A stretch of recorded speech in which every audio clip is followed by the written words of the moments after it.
नमस्कार, प्रणाम। मैं अविनाश, वारदात तक के एक नए एपिसोड में आज जिस सच्ची घटना के साथ आप लोगों के बीच में आया हूँ, ये सच्ची घटना गाजियाबाद की है।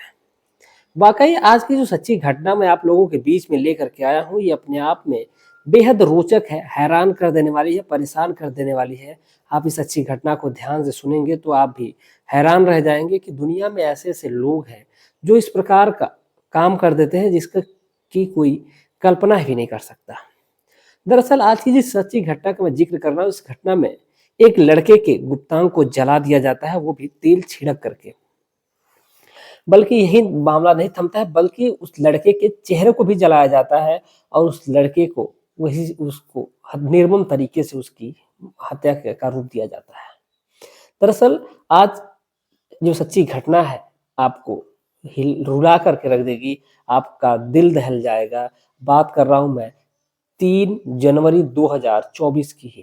आज की जो सच्ची घटना है, आप इसको ध्यान से सुनिएगा। घटना की शुरुआत करूँ उससे पहले जितने भी हमारे भाई, जितने भी हमारे बहन इस चैनल पे नए आए हुए हैं, उनसे विनती है, उनसे गुजारिश है कि चैनल को सब्सक्राइब कर लें और इस परिवार का, वारदात तक परिवार का हिस्सा बनें और अपना प्यार और सपोर्ट बनाए रखें। क्योंकि जितने भी हमारे पुराने भाई उनको तो पता ही है, लेकिन जो नए आए हुए हैं, जितने भी हमारे भाई, जितने भी हमारी बहन जो नए आए हुए हैं, उनसे उनको बता दें कि हम इस परिवार में प्रतिदिन जो भी हमारे भाई कमेंट करते हैं, मैं उनका नाम इस परिवार के साथ शेयर करता हूँ।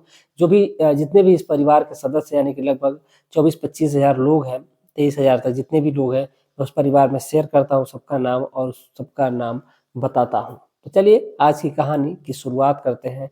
दरअसल जो सच्ची घटना है, ये उत्तर प्रदेश के गाज़ियाबाद ज़िले का एक इलाका लगता है, जिस इलाके का नाम है बसंतपुर। इसी बसंतपुर का रहने वाला एक व्यक्ति होता है, जिसका नाम राधे श्याम होता है। राधे श्याम के 2 बेटे होते हैं। एक का नाम सतीश होता है, दूसरे का नाम दुर्गेश होता है।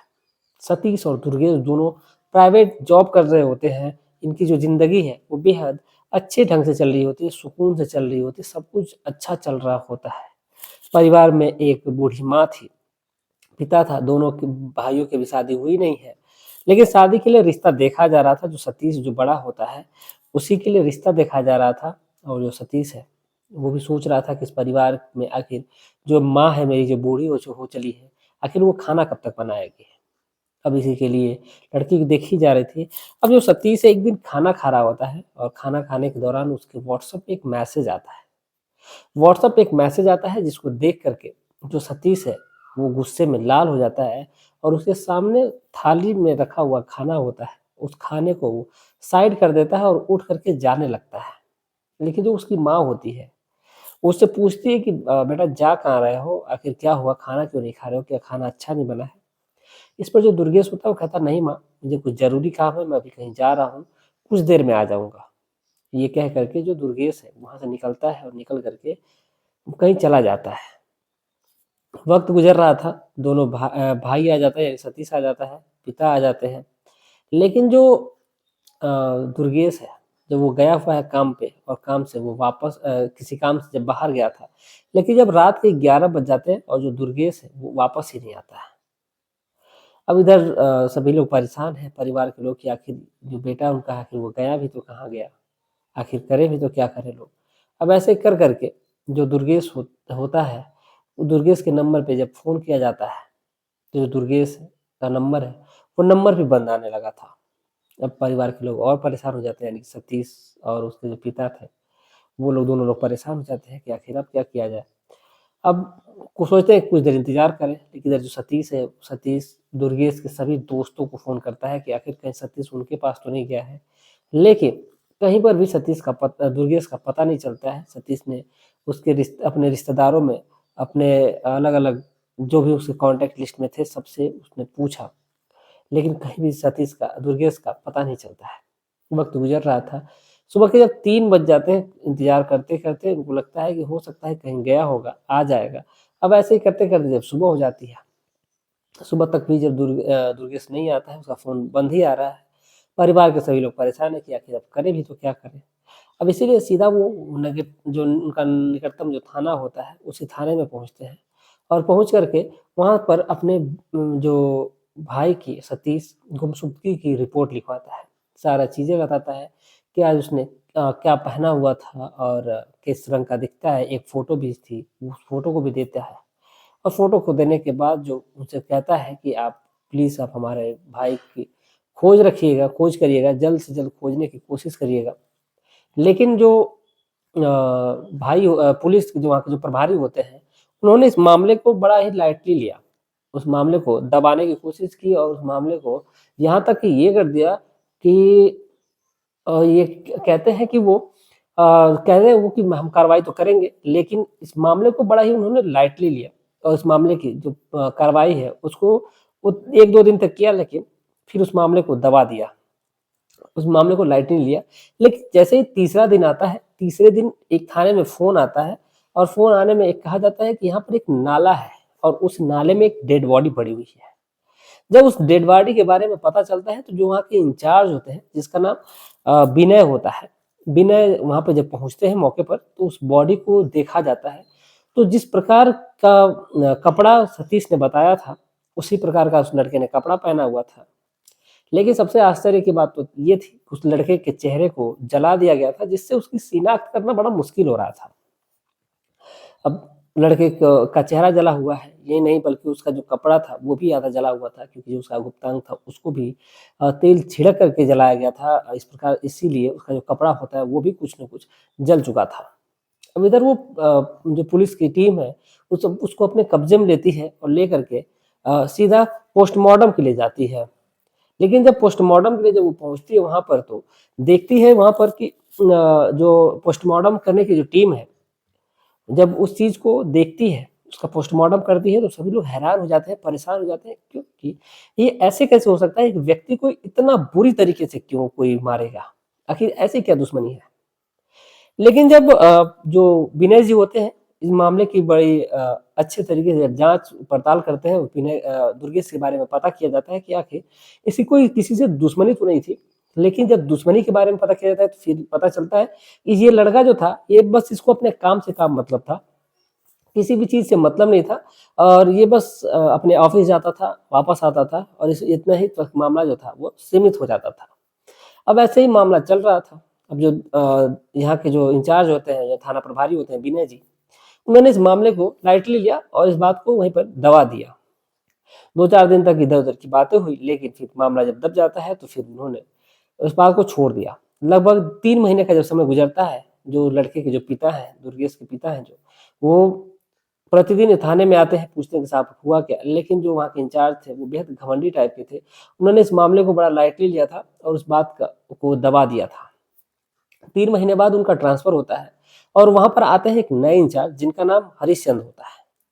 हरीशचंद्र की जब वहाँ पर पोस्टिंग होती है, तो फिर वहीं पे जो दुर्गेश के पिता हैं, वो फिर उस टाइम पे आते हैं और आने के बाद से फिर उनसे कहते हैं कि आखिर आप तो नए हैं।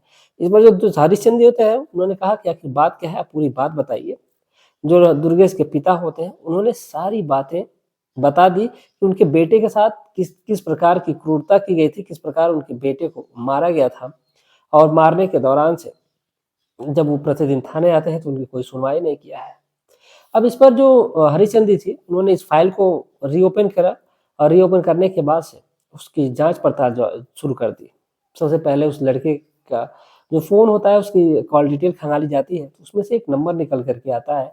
उस नंबर पे उस लड़के की बहुत ज़्यादा बात हुई थी और जिस दिन गुमशुदगी हुई थी, उस दिन उसका जो फ़ोन होता है, जब पुलिस के पास होता है, जब उसको खोला जाता है साइबर की टीम से, तो उसमें एक व्हाट्सएप उसका जब चेक किया जाता है, उसमें से कुछ अजीब तरीके की कुछ तस्वीरें होती हैं। जब लास्ट कॉल देखी जाती है तो उसमें एक नंबर से कॉल आई रहती है और उस नंबर पे बात हुई रहती है। तो जब उस नंबर को फ़ोन किया जाता है तो वहाँ पर एक लड़के का नाम होता है जिसका नाम होता है सोहन। सोहन नाम का जो लड़का है, उसको जब पुलिस उसकी लोकेशन ट्रेस करके जब उसको उठाती है, उठाने के दौरान से जब सोहन को उठाया जाता है तो उसने एक नहीं उसने कहा मैं अकेला नहीं हूँ, बल्कि मेरे 2 दोस्त और हैं। उन दोनों दोस्तों को भी पुलिस ने अरेस्ट किया। क्या उ फिर ये बात पूछी जाती है कि आखिर बताओ बात क्या है? इस पर एक लड़की का नाम निकल कर के सामने आता है, जिस लड़की का नाम होता है रीना और यहाँ से एक नई कहानी निकल कर के सामने आती है। दरअसल जो दुर्गेश होता है, इसकी दोस्ती हो जाती है इन लड़के से, और इन लड़कों में सबसे जो दोस्ती इसकी जो होती है वो सोहन से होती है। सोहन से जब दोस्ती होती है तो फिर सोहन के यहाँ इसका आना-जाना लगता है, और सोहन और जो एक फरहान होता है, और एक और लड़का है जिसका नाम रोहन है। सोहन, रोहन और फरहान, ये तीनों दोस्त थे। इन तीनों दोस्तों के बीच में एक लड़की होती है जिसका नाम होता है रीना। जब भी इनका मन होता, उस रीना नाम की लड़की को बुलाते थे, और उस लड़की के साथ अक्सर ये लड़की इनके साथ ही रहती थी, इनका काम ही इनके साथ काम ही करती थी। और लेकिन जब भी इनको ज़रूरत होती तो वो लड़की ऑन द स्पॉट वहीं पे आकर मौजूद रहती, और उस लड़की के साथ उन लोग तीनों का अवैध संबंध था। वो तीनों उस लड़की के साथ संबंध बनाते थे, क्योंकि तीनों में इतना ज़्यादा बनती थी कि तीनों एक साथ में कभी-कभी संबंध बनाते थे, तो कभी बारी-बारी से बनाते थे। लेकिन जैसे ही सोहन की इससे दोस्ती होती है, तो जो लड़की है रीना, कहीं न कहीं वो सोहन को दुर्गेश को वो अच्छी लगने लगती है, और इन दोनों के बीच में भी दोस्ती होने लगती है। इस पर जो सोहन होता है, कहता है कि तुम प्यार के चक्कर में झूठ मत पड़ना, तुमको अगर कुछ करना होगा तो तुम ऐसे ही कर सकते हो। लेकिन जो दुर्गेश होता है, वो कहीं न कहीं उसकी तरफ दिल दे बैठता है, और लेकिन फिर भी इन दोनों के बीच शारीरिक संबंध बनते हैं। और जो लड़की है, लड़की इस लड़कों के की नज़र में, इस दुर्गेश की नज़र में साफ बनी रहती है कि उनका इस लड़के से कोई मतलब नहीं है, बस ये उनके साथ रहती है, ब ये उनके उस लड़की के खिलाफ उस लड़के को भड़काएँगे, इसलिए तुम इन बातों का ध्यान मत देना। लेकिन जो लड़का है, जो दुर्गेश है, वो कहता है ठीक है। अब इधर दुर्गेश और इसके बीच में शारीरिक संबंध बन रहे थे, रीना के बीच में शारीरिक संबंध बन रहे हैं, और ये तीनों जो दोस्त हैं, वो लोग भी ये सोच रहे हैं कि आखिर ऐसा कैसे हो सकता है कि जो लड़का है, जब उसको हमने ऑफ़र करा, ये दोस्त हमारा हो करके और हमसे ही दुश्मनी कर रहा है, हमसे ही गद्दारी कर रहा है। क्योंकि जो लड़की होती है, अब ज़्यादा टाइम दुर्गेश को देने लगी थी, उन लड़कों के साथ वो नहीं रहती थी, जब भी वक़्त मिलता वो दुर्गेश के साथ बिताती थी। लड़के अगर बुलाते भी थे, यानी कि जो रोहन, सोहन और फरहान जो होते हैं, वो बुलाते भी हैं, तो उसके साथ नहीं जाती है। हालाँकि जब ये चारों लोग बैठे रहते थे, तो वहाँ पर रीना भी मौजूद रहती थी। लेकिन जब मौका मिलता था, जब वो लड़का चाहता था कि जो तीनों दोस्त होते हैं, वो जब चाहते हैं उस लड़की के साथ कुछ करना, तो जो लड़की है वो मना कर देती है। अब चूँकि आदत है, तो फिर भई नगवारा गुज़रेगी ही। अब ये तीनों दोस्त एक प्लान बनाते हैं कि एक काम करते हैं कि इसको रास्ते से ही हटा देते हैं। न रहेगा बाँस, न बजेगी बाँसुरी, यही वाली कहावत होती है यहाँ पे। और फिर सीधा-सीधा उस लड़के का एक प्लान बनाते हैं, जब दुर्गेश चला जाता है तो फिर रीना को किसी काम के बहाने वो बुलाते हैं, कहते हैं, "एक काम करना है, कुछ पैसे मिल जाएँगे तुम्हें भी, आ जाओ।" तो जो रीना थी, उनके टीम में काम कर रही होती थी, यानी कि जो ये तीनों दोस्त होते हैं, ये अपराधी होते हैं। किसी की सुपारी लेकर के मारना, पीटना, यही उनका पेशा होता है। और ये जो सिलसिला था, वो चल रहा होता है, और इसी में रीना भी जो थी, वो उनका हिस्सा थी। रीना आती है, उस लड़की के साथ ज़बरदस्ती इन लोगों ने शारीरिक संबंध बनाए, हालाँकि ये कोई पहली बार नहीं था। पहले भी संबंध बन चुके थे, और ऐसा ही जो संबंध बनता है तो उसका एक न्यूड वीडियो बनाया जाता है, नंगी तस्वीरें खींची जाती है, और पूरी नग्न अवस्था में जब रीना होती है तो उसकी वीडियो बनाई जाती है। जब ये तीनों दोस्त बारी-बारी से उसके साथ शारीरिक संबंध बनाते हैं तो उसकी भी वीडियो बनाई जाती है। हालाँकि जो रीना है, वो इस बात का ऐतराज़ नहीं कर रही होती है, वो भी उनका भरपूर तरीके से साथ दे रही होती है। उस पूरे वीडियो में ये रिकॉर्डिंग की गई थी कि रीना कैसे कपड़े उतार रही है, कैसे उन लोगों के साथ शारीरिक संबंध बना रही है। अब जब फ़ोटो जो खींचा गया था, जब शाम के टाइम जब 7 बजते हैं, तो एक प्लान के तहत उस सतीश के दुर्गेश के नंबर पे एक फ़ोटो भेजी जाती है, और वही फ़ोटो जब उसकी रीना की जब देखता है, वो तो बौखला सा जाता है, और वो भी जो फ़ोटो भेजी गई थी, वो रोहन के नंबर से भेजी गई थी। अब रोहन को फ़ोन करता है, तो फिर वो कहता है कि ठीक है, कोई बात नहीं, तुम आ जाओ हमारे यहाँ, आके मिल कर के बात कर लेते हैं। लेकिन जो इधर ये तीनों दोस्त होते हैं, उन्होंने तो कुछ अलग ही सोच रखा था।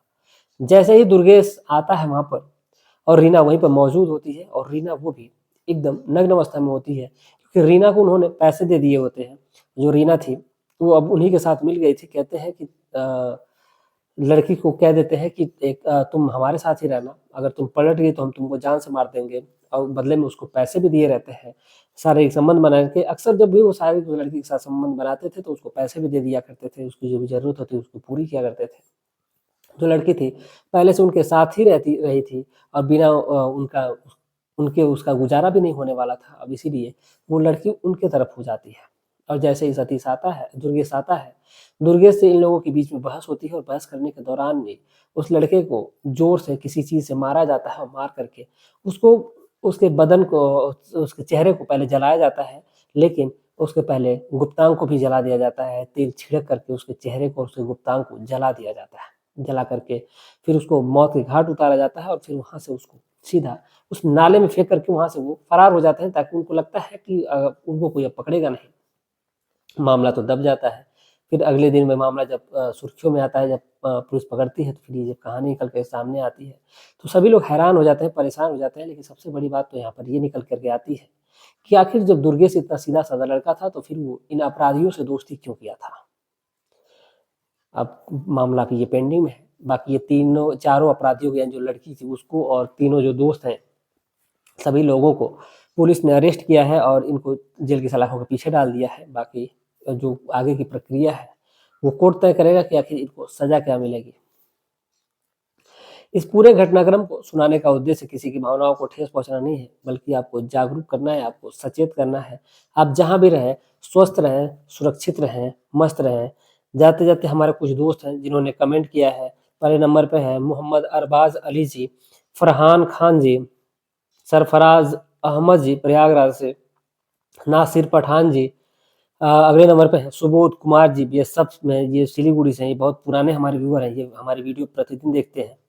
अगले नंबर पे हैं अनिल जी, सुनील जी, अगले नंबर पे है संतोष कुमार जी, विवेक जी, अगले नंबर पे संदीप कुमार जी, अगले नंबर पे हैं विनोद रावत जी। आप तमाम लोगों का तहे दिल से शुक्रिया कि आप लोग इतना प्यार और सपोर्ट बनाए रख रहे हैं। उम्मीद है कि ऐसे ही अपना प्यार और सपोर्ट बनाए रखेंगे।